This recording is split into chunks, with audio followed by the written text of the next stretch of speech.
Young people have always led the movements for social justice. Young people have always led the movements for civil rights. They've led those movements because they see the current reality and they say, why? They look at the status quo and they say, let's change it. They don't accept the word can't, and wait, heaven knows, isn't in their vocabulary. Sometimes it's hard for us to remember that Dr. King, when he led the Montgomery Boy Scout, was all of 26 years old.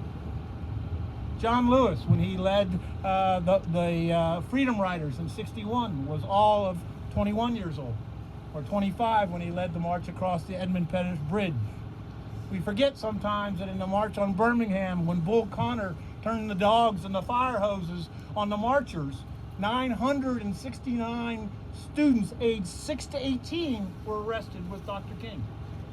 So young people have always been at the forefront of the civil rights movement, in the forefront of the women's rights movement, the gay rights movement, the Latino rights movement, the Native American rights movement.